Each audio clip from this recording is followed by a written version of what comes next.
Let me just start by saying, I wasn't the jealous type. At least I never thought I was. My name's Daniel, I'm 34, I run a small but decent carpentry business out in Eugene, Oregon. You know, we do kitchen remodels, decks, some fine woodworking on the side. I'm not rich, not poor, somewhere in between. Just a regular dude, really.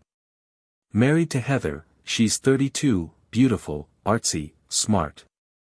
She teaches at the local middle school, does pottery as a side passion.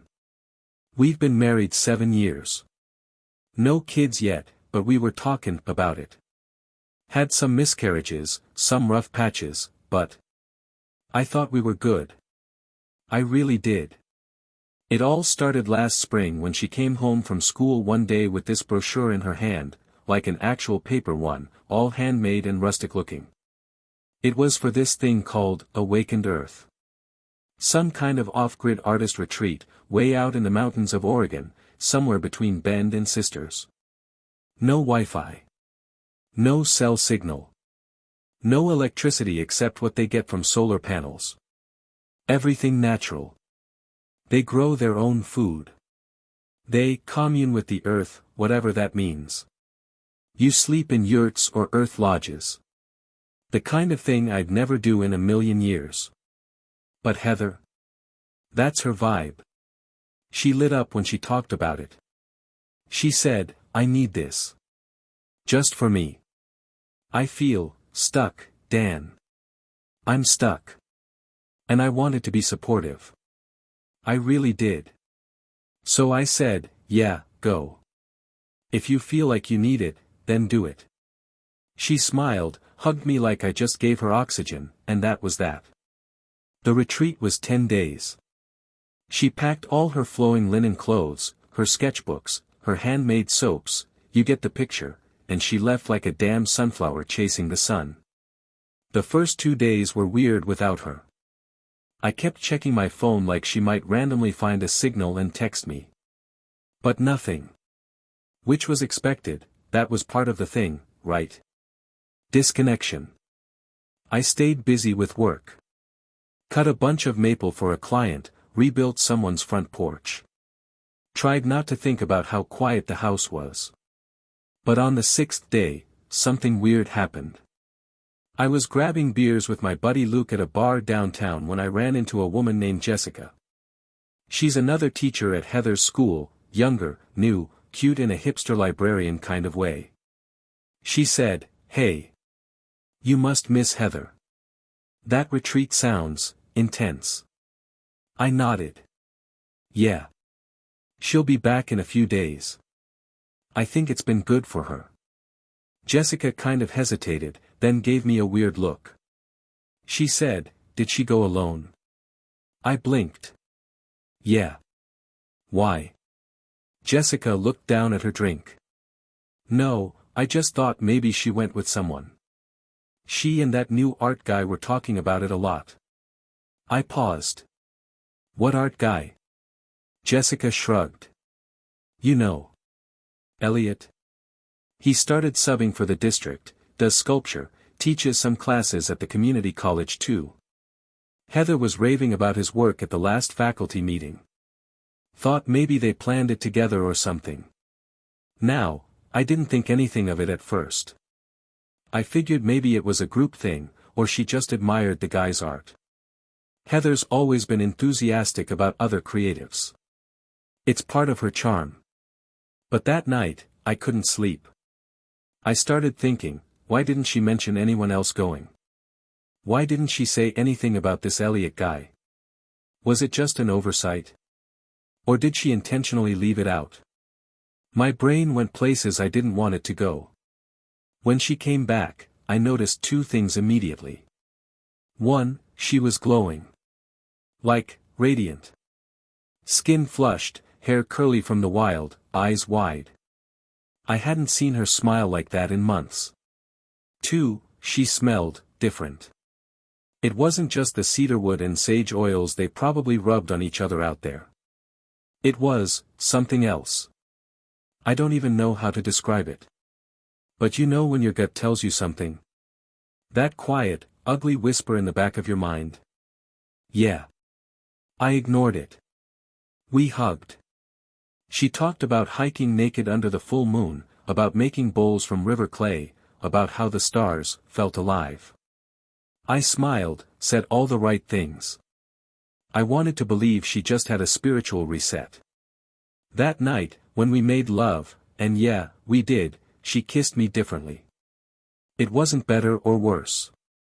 Just, different. Like she was remembering something. Or someone. But I told myself, you're imagining things. I wanted to be wrong.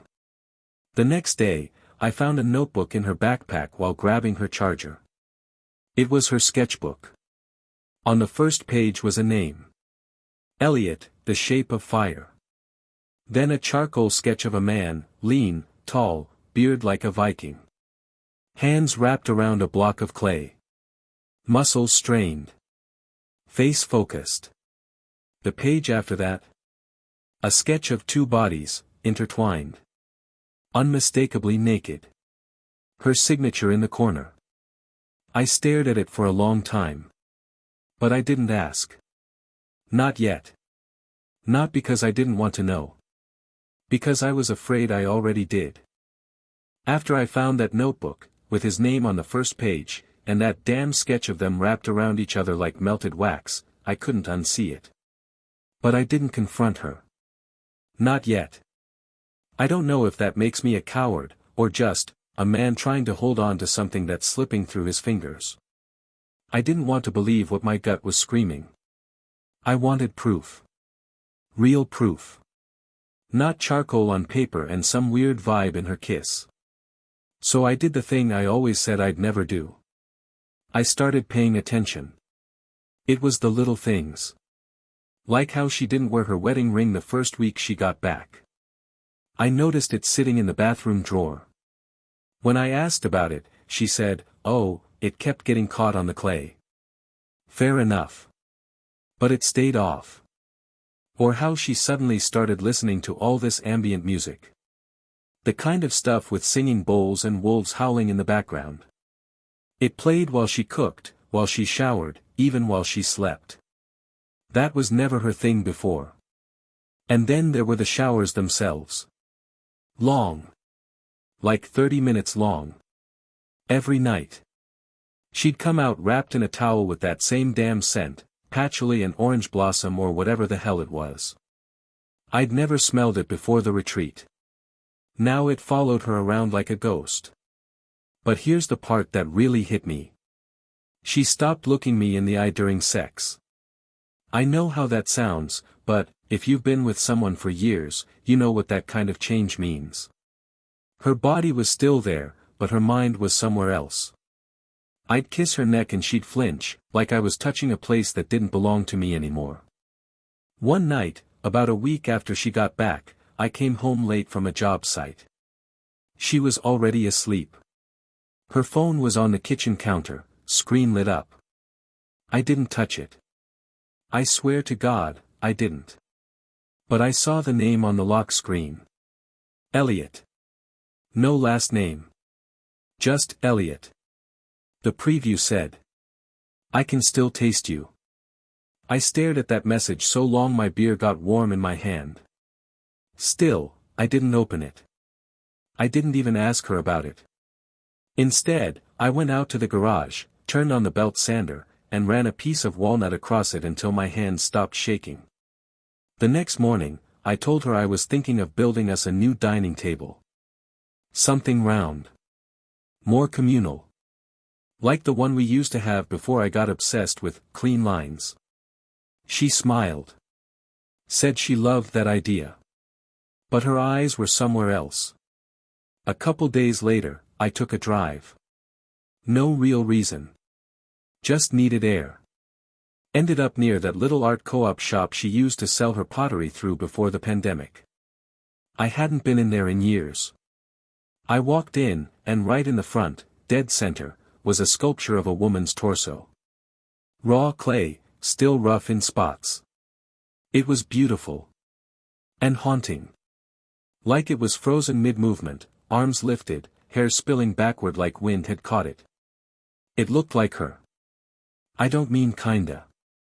I mean, exactly. Same curves. Same collarbone. Same small scar under the left breast from when she fell off her bike as a kid. Underneath was a little placard. Muse in Motion, by E. Moore. I asked the clerk who that was. She said, "Oh, Elliot Moore. He's blowing up lately. That piece came from a retreat up in the mountains. They do these wilderness sculpt sessions. Pretty exclusive." I felt sick. This guy didn't just sleep with my wife. He carved her. I went home and sat in the truck in our driveway for over an hour. Just staring at the front door. The same door she painted blue when we moved in. The door I carried her through when we got married. I didn't go inside until she was asleep. I didn't say a word the next day. Or the one after that. But something in me had shifted. I started watching. Listening. Preparing. I told myself, when she lies to me again, that's when I'll know for sure. I just didn't expect it to come so soon. One night she said she was going to a pottery class at the community college. I said, "Cool. Want me to drive you?" She blinked. "No, I'm good. Elliot's teaching it, and I think we're carpooling. Saves gas." She said it like it was nothing. Like I didn't already know. I smiled. Said, "Sounds good. Say hi to him for me." She flinched. Just for a second. A half second. But I saw it. And right then, I knew. She was sleeping with him. I didn't need to see them naked. I didn't need to read texts or spy on them or plant cameras. I saw it in her body. In her silences. In that damn sculpture. But I still wasn't ready to blow it all up. Not yet. Because I needed to know, why. I swear, I thought I was ready. After that night she told me she was carpooling with Elliot, I sat in my truck for hours just, thinking. I stared at the steering wheel like it could somehow steer me out of this mess. I felt like a stranger in my own life. Like I'd been cast in some indie drama I never auditioned for. But I still hadn't seen them together. Not really. Not outside of that sketch. Not outside of the sculpture. My brain could still play defense. Maybe it's innocent. Maybe I'm crazy. Maybe it's just some weird artistic connection. Yeah, right. It all changed 2 Fridays later. She was supposed to be at another one of those late-night open studio sessions, some kind of art gathering where people could come drink wine and play with clay under string lights or whatever the hell made them feel deep. She kissed me on the cheek before she left. No lipstick. She hadn't worn lipstick in weeks. She said, "Don't wait up. I'll probably crash at Jenna's. We're pulling an all-nighter to finish our submission pieces." Jenna, her best friend from college. Safe. Vanilla. I nodded, smiled, even offered her the good thermos.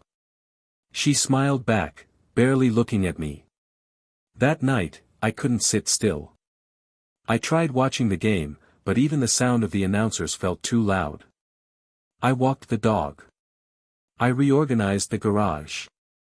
I even cleaned out the damn gutters just to keep from thinking. But around midnight, I cracked. I pulled out her old iPad. The one she left logged into her email. I know how that sounds. I know it's a line, a hard one, to cross. But you ever felt your world bleeding from the edges and not known how to stop it? I opened her Gmail and searched one word. Elliot. The first thing that popped up was a flight confirmation. 2 months ago. Right before the retreat. 1 ticket. To Denver. Round trip. But with a twist. Her ticket said she flew out from our city. His ticket, same flight, same time, said it originated from Portland. But the destination was the same. Same retreat. Same days. Same hotel in Boulder the night before the retreat started. My throat closed up. My hands felt cold. I could hear my pulse in my ears like a drum.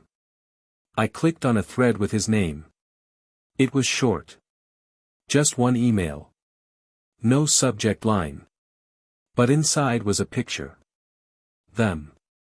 Wrapped in white sheets, lying on a wooden floor. Sunlight pouring in from an open window. Her head on his chest, eyes closed. His hand in her hair. No kissing. No nudity. Just them. And it was so much worse than sex. It was intimacy. I shut the iPad. I didn't throw it, though I wanted to. I didn't scream, though something inside me tore in half. Instead, I sat in the kitchen, lights off, and waited. Around 2:40 a.m., the back door creaked open. She stepped in, barefoot, holding her shoes in one hand. Her hair was messy. Her cheeks were flushed. She didn't smell like wine. She smelled like sandalwood and sin. I didn't say anything right away. Just sat there in the dark like some ghost of the man she used to love. She jumped when she saw me. Jesus, Jake. What the hell? Why are you sitting in the dark like that? I didn't answer. She flicked on the light. Squinted. Are you okay? And I said, how was Jenna? She blinked. What? Jenna, I said again. Your safe little alibi. How was she? Her face went pale. Just for a second. I told you, she said slowly, we were at the studio. I never made it to Jenna's. I stood up. Walked toward her. You were in Boulder 2 nights before the retreat. At the Cedarwood Inn. Room 312. Her lips parted, but no sound came out. I stepped closer. You shared a flight. You shared a bed. And tonight, you didn't go to the studio. You went to him. Her mouth moved, but nothing came. Just air and guilt. And then, the worst part. She didn't deny it. She didn't say, no. She didn't say, you're crazy. She just dropped her eyes and whispered, I didn't mean for it to happen. That's when I knew. That phrase. I didn't mean for it to happen. It's the anthem of every betrayal. The song of cowards. I stepped back, like her words had slapped me. How long? I asked. She shook her head. Tears were already falling. How long? I repeated. Since the 3rd day of the retreat, she whispered. We were partnered for a trust exercise, it just, clicked. Clicked. Like betrayal was a puzzle piece she just found. You said you went there to find yourself, I said. I did. No. You found him. She sobbed. Tried to reach for me. But I stepped away. Toward the door. I need air, I muttered. Jake, please. I didn't let her finish. I walked out into the night. Into the cold. Into the quiet. And for the first time in 15 years, I didn't feel married. I felt alone. You ever realize your home doesn't feel like yours anymore? That was me the next morning. I woke up on the couch, back stiff as hell, my throat dry like I'd swallowed sand. I didn't sleep. Just stared at the ceiling and thought about how every inch of this house was touched by her. The mugs. The blanket on the couch. The Polaroids on the fridge from that cabin trip in 19, the one where we danced in the rain like a couple in a rom-com. I thought we were happy. Maybe we were. Or maybe I was just an idiot, too busy playing husband to notice I was being edited out of the picture. She didn't come out of the bedroom that morning. Didn't come near me. Didn't try to fix it. And honestly, I didn't want her to. But around 10 a.m., I heard the quiet tap of her voice behind me. Like she knew even speaking too loud might break something even more. "Jake, can we talk?" I didn't look up from my coffee. Just muttered, "We already did." She walked around and sat on the edge of the recliner like it was her courtroom. "I know there's nothing I can say to make it okay. I screwed up. I cut her off. Don't give me the TED Talk. Don't tell me about how vulnerable you were or how unexpected it all was." She swallowed hard. I could see she wanted to cry, but she was all cried out from last night. Her eyes looked hollow. I wasn't happy, Jake. I laughed, bitter and sharp. "And sleeping with your yoga sculpture hippie partner made you happy?" "It wasn't just that," she said quickly. "You stopped seeing me. We stopped connecting." I stood up. My chest burned.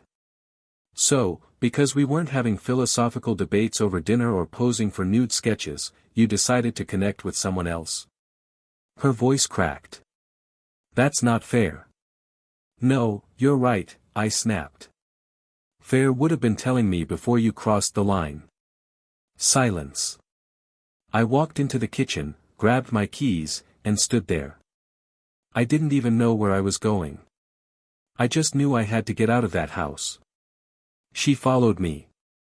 "Jake, please, let's do counseling. Let's try something. We've been through so much. Don't throw it away. Don't throw it away." I turned around so fast she flinched. "I didn't throw anything away." "You did. You burned it. While I was here mowing lawns and fixing leaks and planning anniversary trips, you were in a mountain cabin painting sunsets with someone else's name in your mouth." That shut her up. I left. Slammed the door harder than I meant to.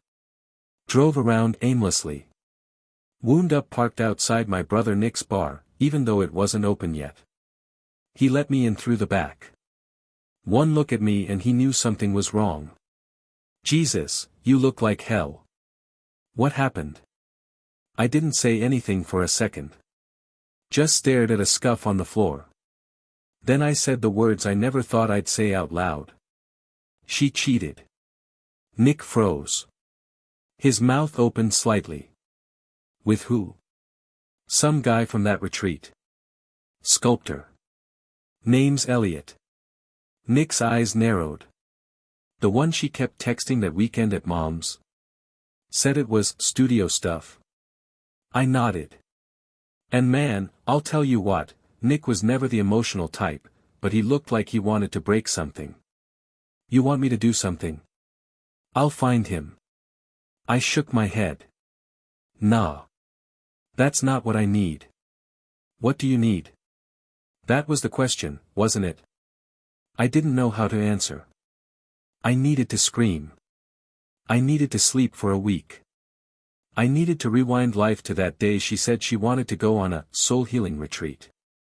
But none of that was on the table. Instead, I said, I just need space. And that's what I did. I crashed at Nick's that night. Slept on the pull-out couch that smelled like beer and old leather. He gave me whiskey, and we didn't talk much. Just sat in silence like brothers do when life rips the ground out from under one of them. Back at the house, she texted.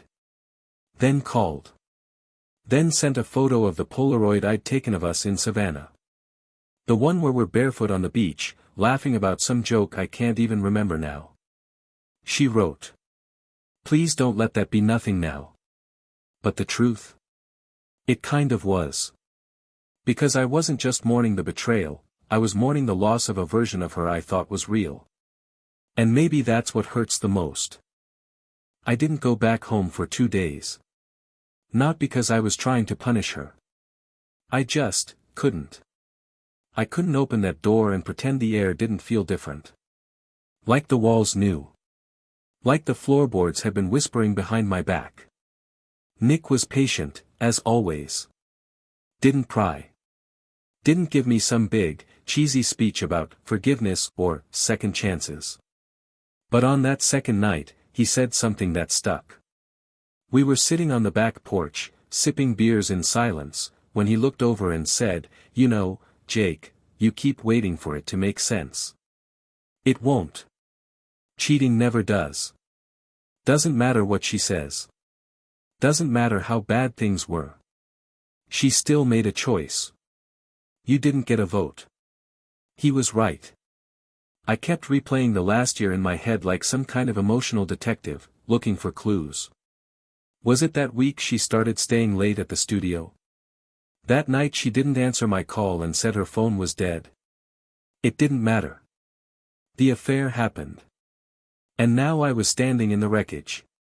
On day 3, I finally went back. I didn't tell her I was coming. I walked into the house and everything looked normal. Too normal. She had candles burning. Soft music playing, the same playlist we used to listen to while cooking. Her attempt at pretending nothing was broken. She was in the kitchen, back turned, stirring something on the stove. When she heard the door, she spun around fast, her eyes wide with hope, or fear, or both. "Jake," she breathed out, like my name still had magic in it. I set my bag down. Didn't say a word. Just looked around. Photos still on the shelves. Her sandals by the door. My jacket on the hook. This was still our house, but it didn't feel like ours anymore. I sat down at the dining table. She followed, slowly, and sat across from me. For a while, we just looked at each other.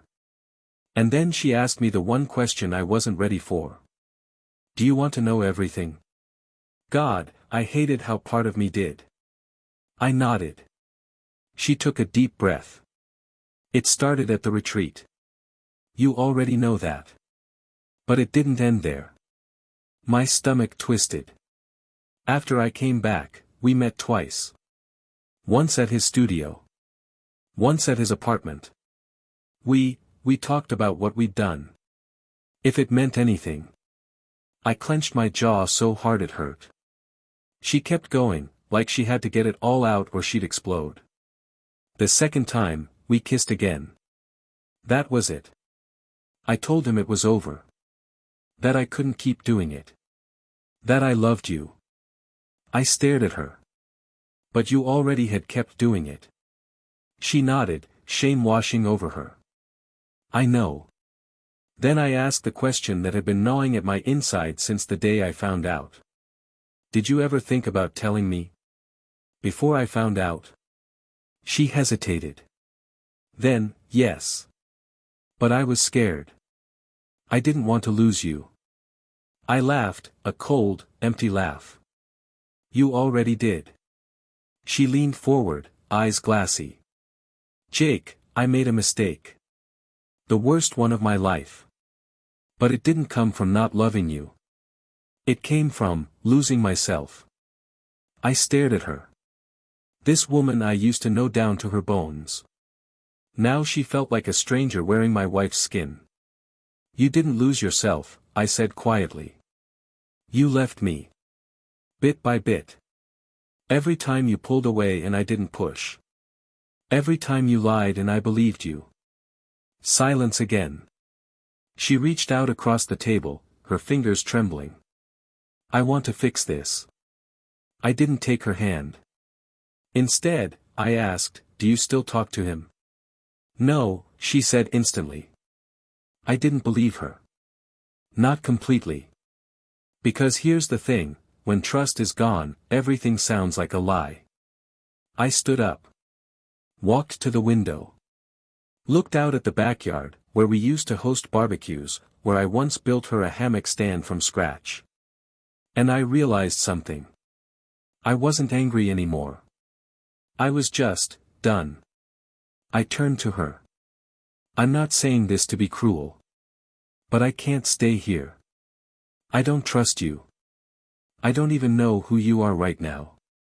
And I sure as hell don't want to share a bed with a ghost." Tears spilled down her cheeks. "So, that's it. 10 years, just, over." "No," I said, almost gently. It ended the moment you let someone else touch what was supposed to be mine. And then I left again. But this time, it felt final. You'd think after all that, I'd have felt something like relief. But all I felt was emptiness.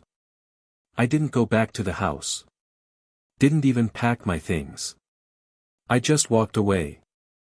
I figured, maybe some space would do us both good, or at least give me the chance to think without the weight of her presence suffocating me. But that wasn't how it worked. For the next few weeks, it was like the world had shifted sideways. I couldn't focus at work. I didn't go to the gym. I ate too much pizza and drank too much whiskey with Nick. He kept telling me to pull myself together, but the truth was, I didn't know who I was anymore. I would wake up in the middle of the night and feel this pit in my stomach, like I was choking on something too big to swallow. I thought about the house we'd built, the future we'd dreamed about, and how quickly it all fell apart. And then, one day, she called me. I let it go to voicemail. I wasn't ready to hear her voice yet. I wasn't ready to feel any of it. But that voicemail, it didn't give me the option to ignore her anymore. "Jake," she said, her voice raw. "I know you're angry, and you should be. But I need you to hear me out. I've been thinking about everything. About us. And I don't want this to be the end. Please, just meet me." I stared at my phone, wondering what I was supposed to do with that. What was left to say? But I knew deep down, I wasn't going to avoid her forever. So, I agreed. I told her I'd meet her at a coffee shop downtown. I showed up early. I needed a moment to breathe before I saw her face again. I wasn't ready for what I was going to feel when I looked at her. But I showed up anyway. When she walked in, I could barely recognize her. Her hair was different. Shorter, blonder, like she had cut it off as a symbol of something she couldn't quite explain. Her eyes were swollen from lack of sleep, and her face was pale, like the life had drained out of her. She sat across from me. For a moment, neither of us said anything. We just stared at each other, letting the silence fill the space between us. Finally, she spoke. "I've been thinking about what you said, about how I left you. And I know I can't change what happened. But I want to make things right. I want to show you that I can be the woman you thought I was. That I can be that woman again." Her words hit me like a punch in the gut. That woman. The one I thought I knew. The one I thought I could trust. But could I believe her? I looked at her, and for a second, it felt like we were standing on opposite sides of a river, both wanting to cross but unsure if the water was too deep to wade through. "Do you even know who that woman is anymore?" I asked. "Because I don't think I do." She nodded slowly, tears gathering at the corners of her eyes. "I don't know. But I want to find out." My heart twisted. Part of me still loved her. Part of me wanted to believe that maybe we could fix it. But the other part of me, the one that had been betrayed, couldn't just turn that off. "I'm not ready, Lena," I said, the words tasting like broken glass. "I can't do this right now." She looked like I'd slapped her, but I couldn't help it. I couldn't be the man she wanted me to be. Not after everything. She didn't argue. She just sat there, the weight of her regrets heavy in the air between us. And then, just as quietly as she'd come in, she stood up, placed a hand on the table, and said, "I'll be here when you're ready." But I can't wait forever. I watched her walk out of the coffee shop, the door swinging shut behind her. And in that moment, I realized something. I didn't need to fix her. I didn't need to go back to that woman she used to be. I didn't need to salvage what was already lost. What I needed was to rebuild myself. 2 weeks later, I got a call from her. This time, it wasn't a plea. It was an update. "I'm moving out, Jake," she said. "I found a place. I'm going to start over, figure out what comes next. But I want you to know. I'm sorry. I was selfish, and I hurt you. And I don't expect you to forgive me. I just needed you to hear that. I didn't respond. I didn't know what to say. But later that night, I realized something. I wasn't angry anymore. I wasn't hurt. I was just free. Free to move forward. Free to let go. Free to choose my path without her, without the baggage of the past. And as I sat on my couch, sipping a beer and watching the sunset, I realized that the worst thing that could have happened, the betrayal, the heartbreak, the lies, was also the thing that freed me.